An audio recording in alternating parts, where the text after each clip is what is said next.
বাস্তু যদি ঠিক থাকে আমাদের বাড়ির, তাহলে আমাদের জীবন সম্পূর্ণরূপে পরিবর্তন হতে পারে। আমি এতদিন ধরে আপনাদেরকে এটি বোঝানোর চেষ্টা করছি যে বাস্তুশাস্ত্র কতটুকু গুরুত্বপূর্ণ। এবারে একটি গল্প বলছি। আমরা প্রত্যেকেই জানি যে আমাদের পার্শ্ববর্তী দেশগুলো কতটুকু উন্নত। আমাদের পার্শ্ববর্তী দেশের মধ্যে সিঙ্গাপুর, দুবাই পৃথিবীর মধ্যে একটি ছাপ রেখে যাচ্ছে। বৈদেশিক শক্তির হাত থেকে রক্ষণশীল দেশ হিসেবেও নিজেদেরকে প্রতিষ্ঠা করতে সক্ষম এই দেশগুলো। অর্থনৈতিক বিকাশের দিকেও দেশগুলোকে অন্যান্য কোনো দেশই মার দিতে পারবে না। এই দেশগুলো এতটুকু উন্নতি হওয়ার পেছনে বাস্তুশাস্ত্রের অগাধ ভূমিকা রয়েছে। তাছাড়া বিশ্বের সর্বশক্তিমান দেশ আমেরিকা, যার বাহবা সমগ্র বিশ্ব সবসময় দিয়ে থাকে। আমেরিকার হোয়াইট হাউস পর্যন্ত বাস্তুর নিয়ম অনুসারে তৈরি করা হয়েছে, কিন্তু আজ পর্যন্ত আমরা আমাদের জীবনে বাস্তুশাস্ত্রকে সঠিকভাবে ধারণ করতে পারিনি। আমাদের দেশের মধ্যে বেঙ্গালুর একটি ডেভেলপড স্টেটের আওতায় আসে।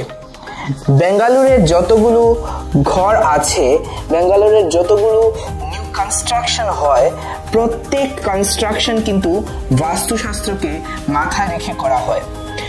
যে কোনো নতুন কনস্ট্রাকশনের পূর্বেই বাস্তুশাস্ত্রীকে ডাকা হয় এবং বাস্তুশাস্ত্রীর ভূমিকার মাধ্যমে, বাস্তু ডায়াগ্রামের মাধ্যমে ওদের ঘর নির্মাণ করা হয়। আমাদের দেশের সবচেয়ে রিচেস্ট পারসন মুকেশ আম্বানি, যার বিল্ডিং এর নাম অ্যান্টিলা, সেই অ্যান্টিলা হোল বিল্ডিংটি বাস্তু অ্যাকর্ডিং তৈরি করা হয়েছে।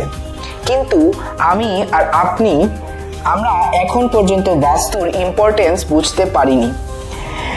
এখন পর্যন্ত যদি নিজেদের বাস্তুকে আপনারা অ্যালাইন না করিয়ে থাকেন, তাহলে কি কি প্রবলেম আপনারা ফেস করবেন জেনে নিন।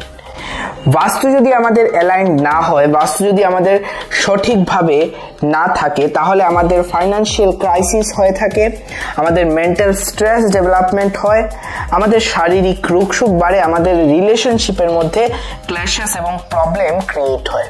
আমাদের ঘরে যদি বাচ্চা থেকে থাকে, সেই বাচ্চারা স্টাডিতে ফোকাস হতে পারে না। সেজন্য নিজেদের ঘরের বাস্তুকে প্রপারভাবে ম্যানেজ করা আমাদের খুব প্রয়োজন। দুটি বাস্তুর ইম্পর্টেন্ট টিপস, যে টিপসগুলো আমরা সবসময় ফলো করে চলা উচিত। প্রথম হলো, বাস্তুশাস্ত্রে ঈশান কোণকে খুব বেশি গুরুত্ব দেওয়া হয়েছে। সেজন্য ঈশান কোণে কোনোভাবেই টয়লেট এন্ড বাথরুম করা চলবে না, এবং ঈশান কোণে কোনোভাবেই কিচেনের সৃষ্টিও করা চলবে না।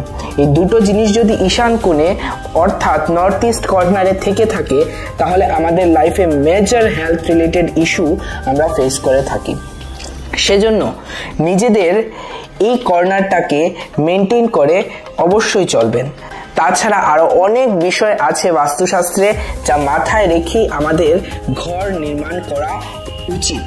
এবং যদি আমরা ঘর নির্মাণ করে ফেলি, তাহলে বাস্তুর ল অনুযায়ী আমাদের প্রতিকার করা উচিত, যে প্রতিকারের মারফত আমরা সেই বাস্তু প্রবলেম থেকে বেরিয়ে আসতে সক্ষম হই।